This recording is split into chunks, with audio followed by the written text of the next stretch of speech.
My sister and I graduated medical school side by side, but our parents cleared her student debt while overlooking mine. She totally deserves it. Take more honey. When they came to her debt-free celebration, they found a little surprise waiting.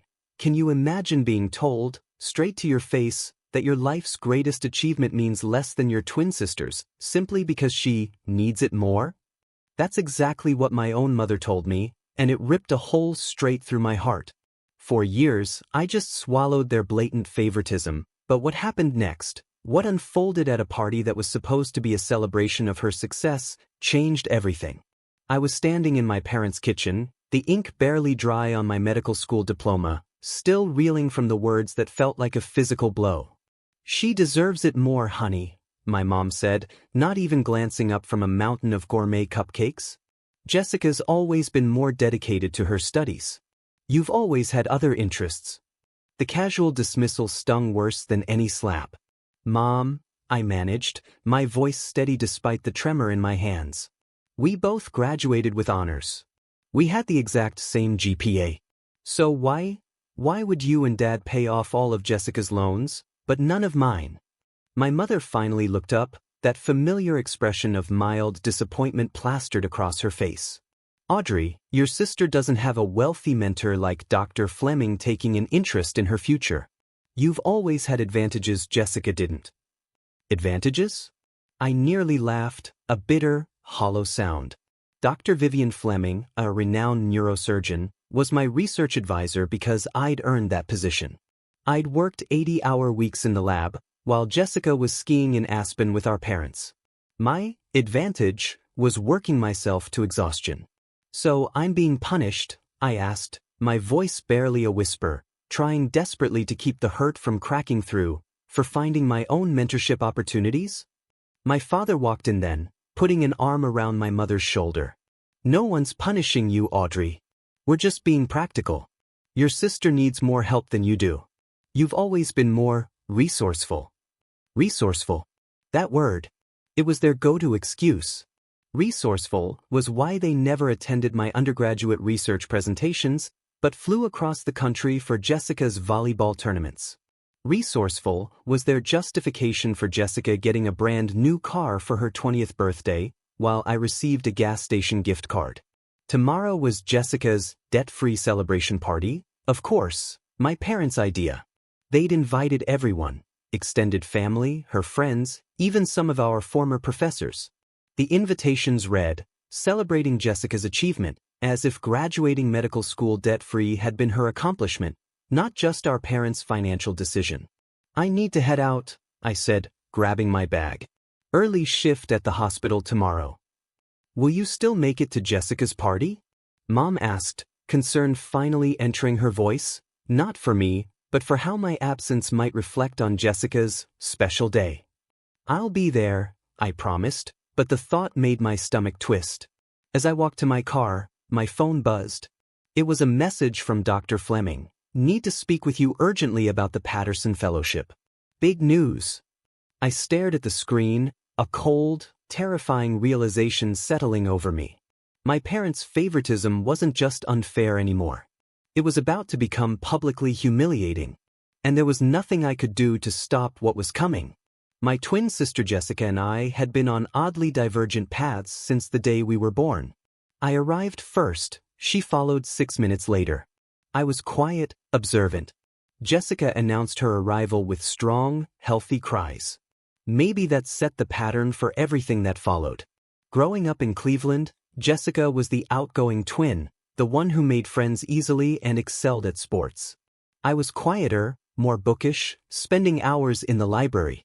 Our parents attended every one of Jessica's soccer games and dance recitals. My science fair victories? They warranted a quick, "Good job, Audrey," and a pat on the head. By high school, the pattern was cemented. When we both announced our intentions to pursue medicine, our parents seemed thrilled for Jessica. For me, there were concerned conversations about the workload, whether I could handle the pressure. "Medical school isn't just about being smart, Audrey," my father had warned. "It's about determination and grit. Jessica has always pushed herself harder."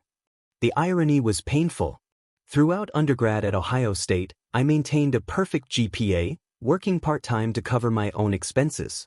Jessica struggled with organic chemistry and physics, needing expensive tutors our parents readily provided.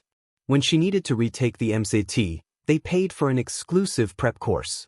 When I scored in the 98th percentile on my first attempt, they simply nodded. "That's nice, dear." Despite everything, I never resented Jessica. She was my sister, my twin. I loved her. She didn't create our parents' favoritism, she just benefited from it. Sometimes, I even thought she felt uncomfortable with their obvious preference, though she never said anything directly. We both got into the same medical school in Michigan. For 4 years, we studied together, supported each other through grueling rotations, and celebrated each other's successes. I thought, finally, our parents would see us as equally accomplished. Instead, they found new ways to elevate Jessica's achievements while minimizing mine. When I was selected to present research at a national conference, Jessica coincidentally received an award for community service that same weekend. Guess which event our parents attended? But everything changed during our final year. Dr. Vivian Fleming, a renowned neurosurgeon, took notice of my research on pediatric traumatic brain injuries. Under her mentorship, I flourished. For the first time, I had someone who recognized my potential, who pushed me to excel not despite my personality, but because of it. "You have a gift for research, Audrey," Dr. Fleming told me once. "You see patterns others miss. That kind of insight can't be taught." If only my parents could see me through her eyes. The morning before Jessica's celebration, I met Dr. Fleming in her office. She was a striking woman in her 60s, with silver hair and penetrating blue eyes that missed nothing. "Audrey, sit down," she said. "I have extraordinary news." My heart hammered. 4 weeks, I'd been waiting to hear about the Patterson Fellowship at Johns Hopkins, the most prestigious neurosurgical research position in the country. Only one graduating medical student nationwide would receive it. "The committee has made their decision on the Patterson Fellowship," Dr. Fleming said, her expression carefully neutral. I held my breath. "They've selected you," she said, breaking into a broad smile. "Congratulations, Dr. Audrey Collins. You're going to Baltimore." Joy, disbelief, and validation crashed over me in waves. The Patterson Fellowship. The pinnacle achievement for any neuro researcher. I don't know what to say," I stammered. "You earned this," Dr. Fleming said firmly. "Your research on neurovascular regeneration after traumatic injury was groundbreaking. The committee was particularly impressed with your dual approach, combining surgical innovation with pharmacological intervention. The fellowship included a generous stipend, housing allowance, and most importantly, complete loan forgiveness.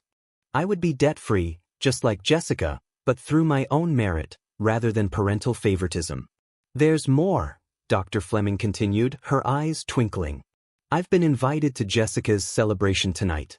Your parents extended an invitation as a courtesy to faculty, not knowing about our mentorship.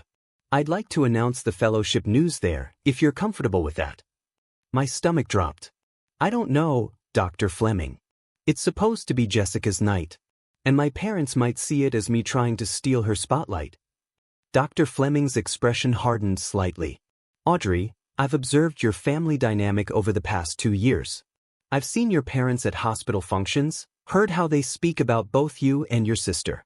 I understand your hesitation. But sometimes, recognition needs to be public to be acknowledged at all." She was right, of course. If my parents heard about the fellowship privately, they'd find a way to minimize it or attribute it to luck rather than achievement. "Okay," I nodded slowly. "You can announce it." As I left her office, my phone buzzed. A text from Jessica. "Mom's going overboard for tonight, it's embarrassing. Wish she'd put this much effort into celebrating both of us graduating. See you there, love." I stared at the message, confused. It was the first time Jessica had ever acknowledged our parents' unequal treatment. Before I could formulate a response, another text came through, this time from my mother. "Don't forget business casual for tonight, and please let your sister have her moment. This is very important to her." The contrast between the two messages was jarring. Perhaps I had been wrong about Jessica all along. And perhaps tonight would reveal truths my parents had been avoiding for 26 years. Jessica's debt-free celebration was being held at an upscale restaurant in downtown Detroit. My parents had rented out the entire rooftop terrace, an extravagance that surely cost thousands. As I stepped off the elevator, I was greeted by a large banner reading, "Congratulations, Dr. Jessica," with no mention that there were, in fact, 2 Dr. Collins in the family now. I smoothed down my navy blue dress and took a deep breath. This was Jessica's night, regardless of what Dr. Fleming planned to announce. I wouldn't let years of resentment ruin my relationship with my twin. "Audrey!" Jessica spotted me immediately, breaking away from a group of relatives to rush over. She looked stunning in a silver cocktail dress, her blonde hair, identical to mine in color, cut in a trendy bob while I kept mine long, styled perfectly. "Thank God you're here. Aunt Patty has asked me 5 times if I have a boyfriend yet." I laughed despite my nerves. "What did you tell her?" "That I'm married to medicine, but if she knows any eligible neurosurgeons, I'm taking applications." Jessica linked her arm through mine. "Seriously though, this is ridiculous. Mom invited half the medical school. Dean Wilson is here." I scanned the crowded terrace and indeed, spotted the dean chatting with my father. Wow, they really went all out. Too all out, it's mortifying. Jessica lowered her voice. "And why just for me? We both graduated. We both worked our asses off." The knot in my stomach loosened slightly. Maybe Jessica was more aware than I'd given her credit for. "Audrey!" "Jessica!" My mother appeared, champagne in hand. "Jessica, the Hendersons just arrived. You remember Thomas Henderson, the chief of surgery at Cleveland Memorial? You should come say hello." She took Jessica's arm, effectively separating us. Then she glanced back at me. "Audrey, could you check if the caterers have put out the gluten-free options? Your cousin Beth is being difficult about her diet again." And just like that, I was relegated to catering management, while Jessica was paraded before hospital administrators. Some things never changed. I was directing waitstaff to the correct table when Dr. Fleming arrived. She looked elegant in a crimson pantsuit, commanding attention without effort. "Audrey," she said warmly, embracing me, "are you ready for our announcement?" "I'm not sure," I admitted. "The timing feels complicated."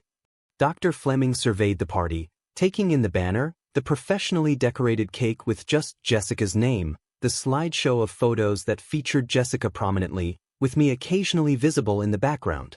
"I see," she said quietly. "More complicated than I realized." Across the terrace, I watched as my parents introduced Jessica to Dr. Margaret Wu, the chief neurosurgeon at Detroit Medical Center, where both Jessica and I had applied for residency positions. My stomach clenched. Were they trying to secure Jessica a spot through personal connections? Dr. Fleming. My father had spotted her and was now approaching with my mother and Jessica in tow. "What an honor to have you join us.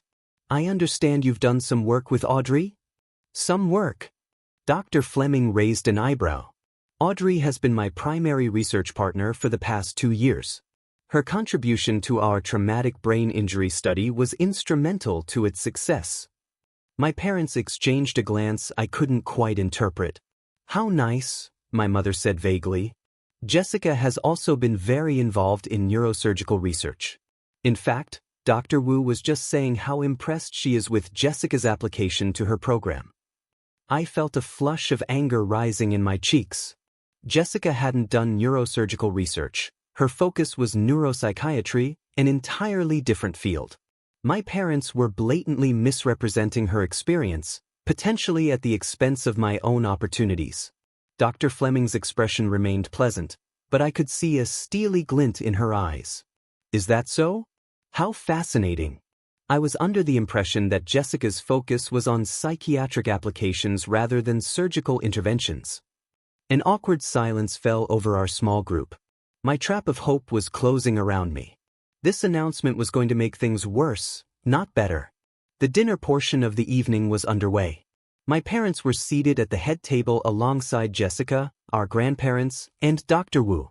I was placed at a secondary table with cousins and family friends, close enough to hear the conversation, but not participate. We always knew Jessica was destined for greatness, my father was saying to Dr. Wu. Even when the girls were little, Jessica showed such determination. She's always been our ambitious one. Each word was a tiny dagger. I pushed my food around my plate, appetite gone. Nearby, Dr. Fleming was seated with other faculty members, occasionally catching my eye with sympathetic glances. After dessert, my father stood and tapped his glass for attention. Thank you all for coming to celebrate our daughter Jessica's remarkable achievement. As many of you know, medical school is a grueling journey, and to emerge not only with a degree but debt-free is truly something special. The crowd applauded politely. Jessica looked increasingly uncomfortable. We're blessed to have been able to support Jessica throughout her education, my mother added, standing to join my father. We always believed in investing in her future because we knew she would make us proud. I stared at my plate, hot tears threatening to spill over. The wording was precise. They had invested in Jessica, not in both their daughters. The message couldn't be clearer. Actually, Jessica said suddenly, standing up. She looked directly at me, her expression apologetic. I'd like to say something. This celebration feels incomplete. Audrey and I both graduated with identical GPAs. We both worked incredibly hard. And frankly, Audrey worked harder because she did it without the support system I had. A hush fell over the crowd. My parents looked stunned. Jessica, my mother whispered, this isn't the time. It's exactly the time, Jessica insisted. I can't accept recognition that excludes my sister. It's not right and it never has been. My throat tightened with emotion. After all these years, Jessica was publicly acknowledging the imbalance.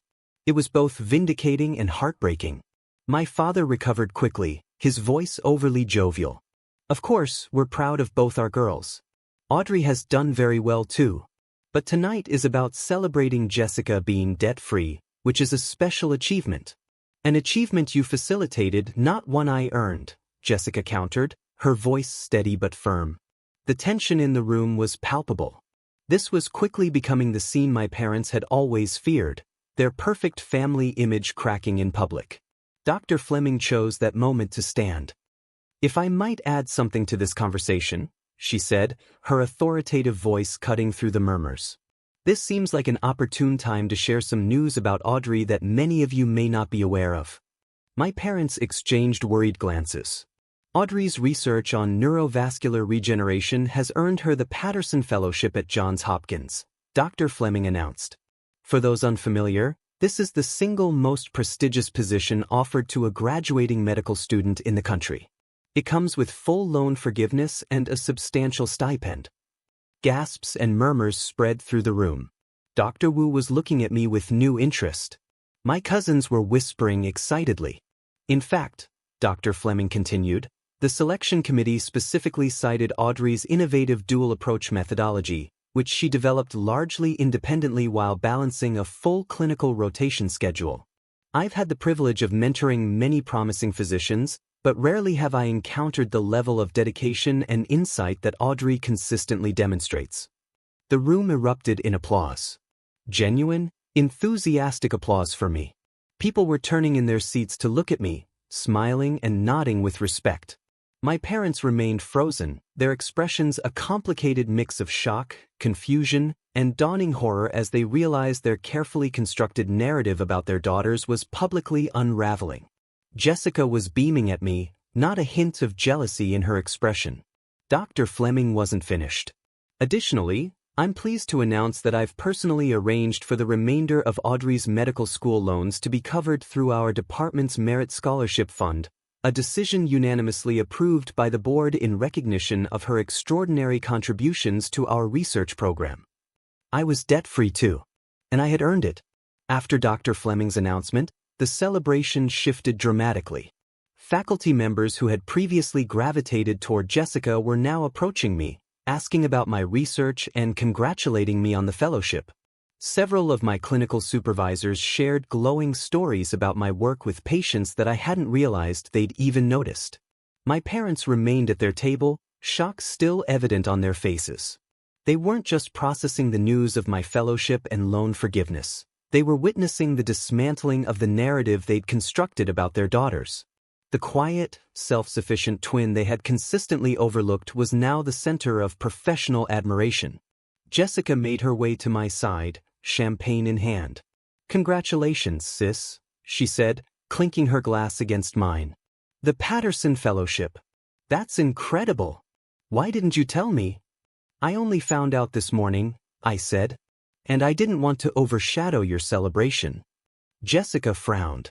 This ridiculous party was Mom and Dad's idea, not mine. "I tried to tell them it was over the top and unfair to you, but you know how they get once they've decided something." "You did?" Best surprised. "Of course I did." Jessica looked hurt. "Audrey, I've always known they treated us differently. I didn't know how to fix it without making things worse." Before I could respond, Dr. Margaret Wu approached us. "Dr. Collins," she said, looking directly at me. "I was very impressed by Dr. Fleming's account of your research. We should discuss whether you'd consider bringing your work to our neurosurgery department instead of Johns Hopkins." I blinked in surprise. "That's very flattering, Dr. Wu, but..." "She's already accepted the Patterson," Jessica interjected, putting her arm around my shoulders proudly. "It's a once-in-a-lifetime opportunity. But you should know, my sister never does just one revolutionary thing at a time. I'd bet she'll have another groundbreaking study underway within months of arriving in Baltimore." Dr. Wu smiled. "Well, when you've completed the fellowship, keep Detroit in mind. We'd be fortunate to have you." She nodded to Jessica. "Both of you, in your respective specialties." After she walked away, I turned to Jessica in amazement. "You didn't have to do that. I know you wanted to stay in Detroit for your residency." "And I still can, Audrey," Jessica said. "But I won't do it by letting Mom and Dad manipulate the situation, or by letting you miss out on opportunities. That's not who I want to be." Across the room, I saw my parents finally rising from their table, moving hesitantly in our direction. Their path was slow, interrupted by guests who wanted to talk about me, a novel experience that was clearly unsettling for them. "Here they come," Jessica murmured. "Ready for this?" "Not really," I admitted.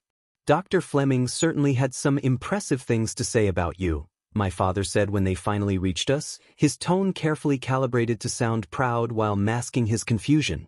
"The Patterson Fellowship. That's quite an honor. Why didn't you tell us you were even being considered for something so prestigious?" "Would it have mattered?" I asked quietly. "You've made it clear where your support and interest lie." My parents exchanged uncomfortable glances. "That's not fair, Audrey," my father began. "We've always supported both of you." "Differently," my mother interjected quickly. "We supported you both differently because you had different needs."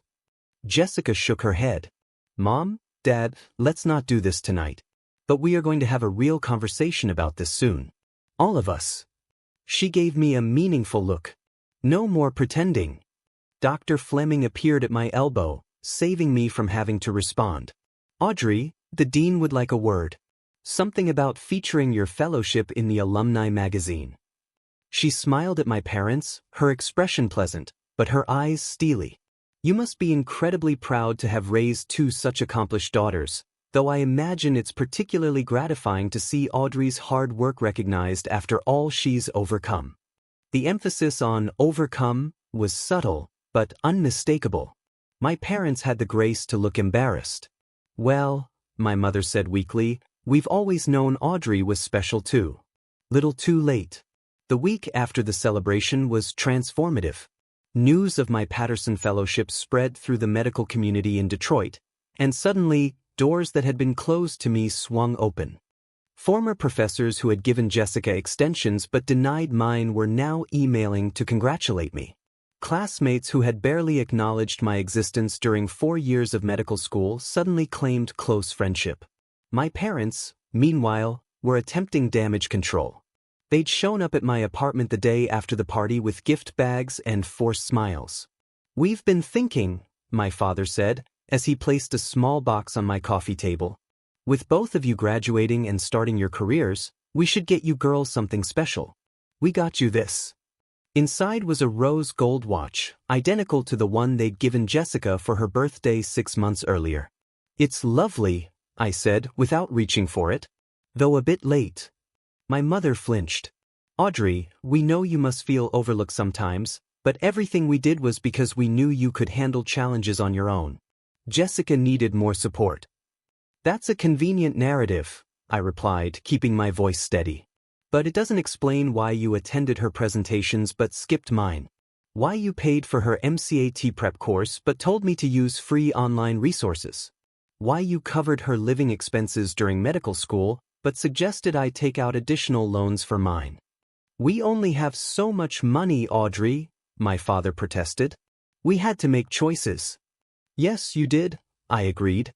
"And consistently you chose Jessica." My mother's eyes filled with tears. "We love you both equally," she insisted. "Maybe you do," I conceded. "But you haven't treated us equally. And watches and belated recognition won't change that." The phone rang, Dr. Fleming, calling to discuss my upcoming move to Baltimore. I answered it gratefully, turning away from my parents' stunned faces. "Yes, I'm available to discuss the housing options," I said into the phone. "In fact, your timing is perfect." 3 weeks later, I stood in my empty apartment, the last boxes packed and ready for the moving company. Jessica sat on the windowsill, watching me tape up a final container of books. "I still can't believe you're leaving next week," she said. "Detroit won't be the same without you." "You'll be too busy with your residency to notice I'm gone," I teased, though there was truth in it. We'd been inseparable through medical school, but our paths were finally diverging. Mine to Johns Hopkins, hers staying at Detroit Medical. "I keep thinking about what Mom and Dad did," Jessica said suddenly. "Or didn't do, I guess. All these years, I thought I was the lucky one because they paid more attention to me. But they were really holding me back, making me dependent on their approval." I sat beside her on the windowsill. "You didn't do anything wrong, Jess." "I didn't do enough, right, either," she countered. "I should have spoken up sooner." She sighed. "They're devastated, you know. Mom keeps crying about how you must hate them. Dad's telling everyone who'll listen about his brilliant daughter at Johns Hopkins, like he personally funded your research." "Let them," I said, surprising myself with how little it bothered me now. "Their approval doesn't define me anymore." And it was true. The constant ache of seeking validation from parents who would never truly see me had finally subsided. Dr. Fleming's mentorship had shown me what genuine support looked like, challenging me when I needed it, pushing me, defending me when I needed protection, and always seeing my potential without qualification. "So what happens now?" Jessica asked. "With us, I mean." I took her hand. "We find our own way forward without the competition they created between us." "I'd like that," Jessica smiled, squeezing my hand. "Dr. Audrey Collins, Patterson Fellow. I'm so proud of you, sis." For the first time in years, I felt completely at peace. The path ahead was challenging but clear, and entirely mine to navigate on my own terms. Call to action. This whole experience made me realize how much we rely on external validation, especially from family. Have you ever had to choose between fighting for the recognition you deserve and maintaining a strained peace? What would you have done in my shoes that night? I really want to hear your thoughts in the comments below.